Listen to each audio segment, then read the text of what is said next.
I think what surprised me the most about this game is how much the music was a bop. No, seriously. Like do yourself a favor sometime. Go listen to the soundtrack of this game just for its own sake. So Cthulhu Saves the World is exactly what you're expecting from it. This is from the same developers who made Breath of Death 7 and also Cthulhu Saves Christmas and oh god, what's the other one? Something Heroine. I can't remember the name of it. I believe they're working on another game right now too. These people have some pedigree with regards to the indie scene and have been doing some good stuff for a long time. So let me just say this very, very simply. If you haven't played this game, I recommend it. Go play it.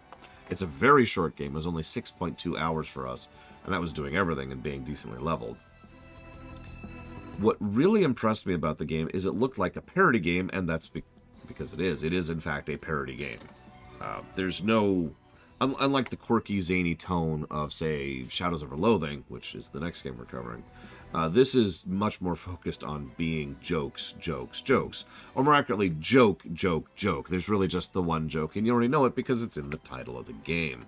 Now, that's fine if the game went on too long, if it stretched it out too far, if it just did this thing. That would have been bothersome, but instead, the game is just the right length for the joke to not get old. Cool. Awesome. I also have to give some credits for the fact that it managed to make a lot of the characters more amusing than they probably had any right to be. You're probably wanting me to talk about the gameplay, or more accurately, you probably don't give a damn about gameplay, because for some reason my YouTube viewers, the people who tend to watch these totally ruminations, don't actually give a damn about gameplay. It's really weird to me how many people are like, I don't care. And then when they leave in the comments, they're like, oh, I love the story of this game. I don't see why you didn't like it. And I'm like, I didn't like the gameplay of the game. I don't understand why people don't care about gameplay. Is it just me? Is it just me? Okay, I'll let it go. I'll look it up. The gameplay was surprisingly good. Now, it did have a few issues. It had a little bit of a grind problem, a little bit of a music restart problem where the song will restart every single time.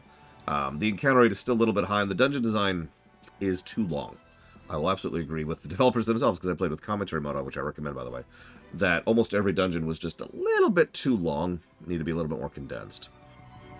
But I like a lot of the ideas they had here. Check this out. So first they have a one-up system. There's a finite number of one-ups in the game, but each one of them allows you to just redo a battle, just like that. And that's kind of a neat concept in its own right.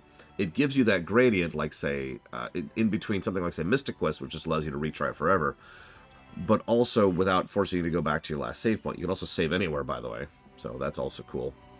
And there's a fast travel you can use from anywhere, which is also cool. But there's also, you can also swap party members on the fly, which is also cool. Everybody gets experience whether they're in the party or not, which is also cool.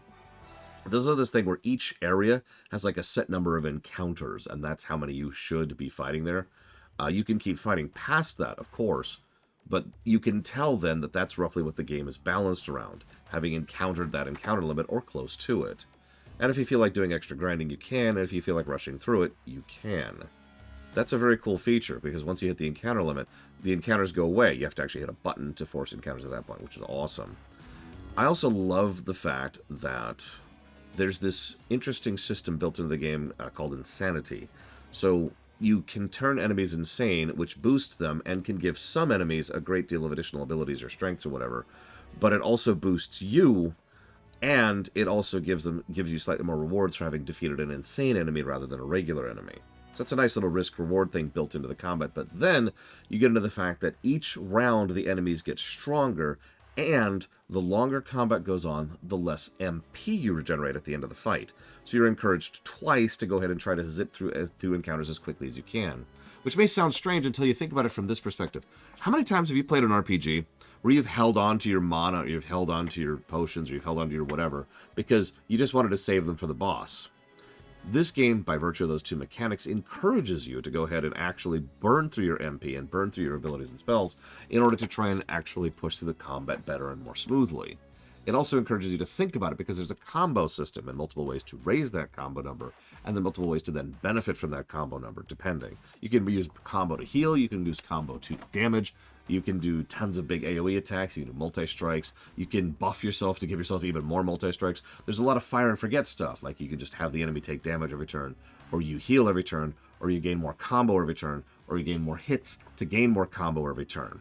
So, really good kit design, really good combat design, and really good general encounter design. The kind of stuff I wouldn't expect from a game that everybody showed up on stream and said, oh, it's an RPG Maker game. By the way, which it isn't, as anybody familiar with the series will tell you. This is actually a homebrew engine. But it totally looks like RPG Maker, so I get why you'd say that. You don't expect this kind of depth in gameplay from a game like this. Generally speaking, in my limited experience, of course, these type of games tend to focus entirely on the narrative side of things and just let the gameplay be there. This one skipped over that, and definite props for that point. So I do recommend it. Go, buy it, play it, see if you like it, and if you do, probably play some of the other ones in the series too. But for now, I've got to move down to the loathing side. I'll see everyone.